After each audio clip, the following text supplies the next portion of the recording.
কারণে আমার ধন্যবাদ প্রণতি জ্ঞাপন করতেছি। আমি জয়ন্ত চন্দ্র দেব শর্মা, দপ্তর সম্পাদক, কান্তযুগ হরিসভা কুমুটি।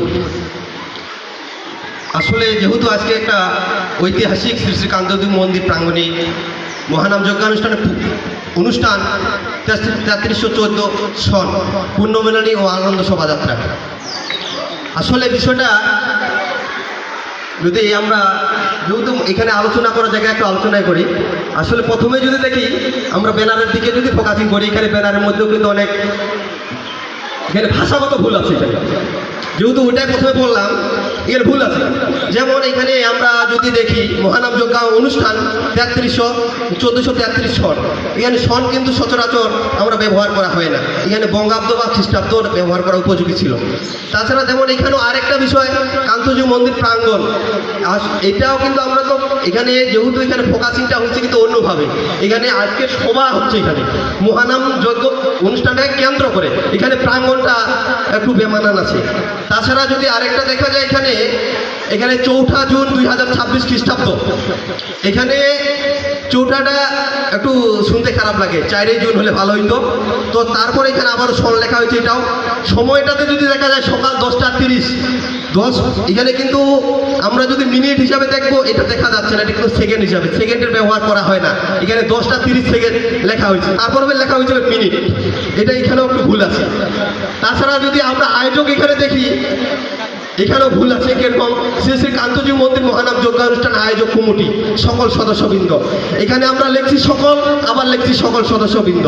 এখানে কিন্তু দ্বিতত্ব দোষ আছে এখানে একটা, বিশেষ করে। তারপরে যদি দেখা যায় আবার এখানেও, যদিও এটা বলাটা ঠিক হচ্ছে না, আয়োজনে লেখছি, এবার আবার আয়োজক হয়েছে।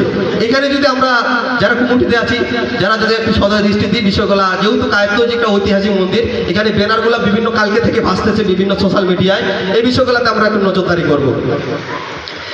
আর এখন যদি আমরা আরেকটু আসি মহানাম যজ্ঞানুষ্ঠান বিষয়ে, আসলে মহানাম যজ্ঞানুষ্ঠান আমাদের যে যুব সমাজ বা এখানে পুরাতন কিছু সদস্যবৃন্দ আছে, সকলেরই ঐকান্তিক একটা, এখানে বলা যেতে পারে আমরা পুরাতন কমিটি যখনই বিভিন্নভাবে একটা বিতর্কিত এই প্রাঙ্গণেই সৃষ্টি হয়, তখনই কিন্তু তারা এই কমিটি থেকে দায়িত্ব আর কি ত্যাগ করে চলে যায়। যেটাই হোক, পরবর্তীতে কিন্তু একটা কমিটি গঠন করা হয় আমাদের সকলেরই সহযোগিতা বা বিগত দিনে যেটা আমরা বিগত কমিটিগুলো হয়নি, কিন্তু আমরা সেটা সফল করছি। কিন্তু পরবর্তীতে যদি আমরা দেখি একটু বিশেষ করে মহানাম যজ্ঞানুষ্ঠানের অভ্যন্তরীণ বিষয়গুলো কমিটির মধ্যে, এখানে একটু যদি আমার একটু দ্বিমত আছে। দ্বিমত কেমন দ্বিমত এখানে বলতে পারি, এখানে আমরা বলতেছি কমিটি অনেক কিছু বলতেছি, বা বিগত আলোচনা অনেক কিছু হলো।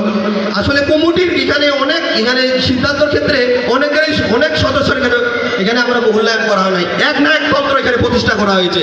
আমি বলবো যা কিছু হবে সবার মাধ্যমে, রেজুলেশনের মাধ্যমে হওয়া দরকার ছিল।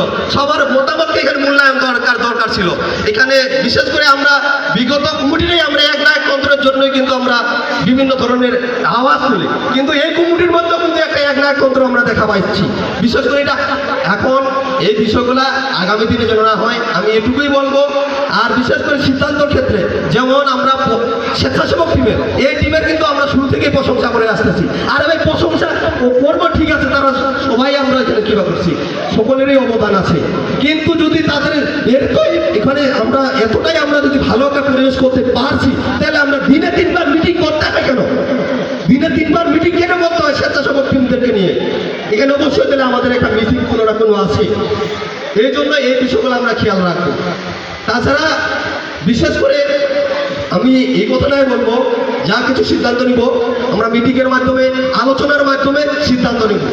আলোচনা বা সভা ছাড়া কোনো কিছু সম্ভব নয়। আমি কমিটির দপ্তর সম্পাদক, এই দপ্তর সম্পাদক হয়ে কী লাভটা হইল? আমি যদি কমিটি বা কোনো সিদ্ধান্ত বিষয়ে না জানি, বিষয়গুলো এটাই আমি বলবো, আমরা একক কোনো সিদ্ধান্ত নেব না, এক না এক তন্ত্র প্রতিষ্ঠা করবো না।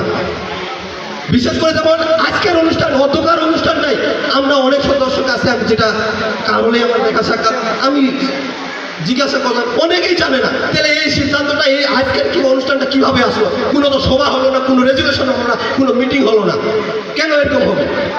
এটা আমার কমিটির সভাপতি, সেক্রেটারির কাছে আমার এটা প্রশ্ন থাকবে আর কি বিষয়টা। কারণ আমরা আলোচনা করবো, সিদ্ধান্ত হবে, তারপরে যে কোনো অনুষ্ঠানে হাত দেবো। কারণ আমরা যেহেতু সকলকে নিয়ে সবাই মিলে কাজ করতে চাই। এটা সকলের সিদ্ধান্তকে মূল্যায়ন করা হোক, সকল সুষ্ঠুভাবে আগামী 27 সালের অনুষ্ঠান আমরা সফল করবো, সার্থক করবো, এটুকুই। ধন্যবাদ সকলকে। আবারও আমার যদি কোথায় কোনো ভুল ত্রুটি থাকে তোমার শুধু দৃষ্টিতে দেখবেন। সকলের প্রতি আবারও নমস্কার। জয় শ্রীরাম। ক্ষমা চাওয়া মহত্বের পরিচয়, খুব মনের ক্ষোভ, মনের নিবেদন।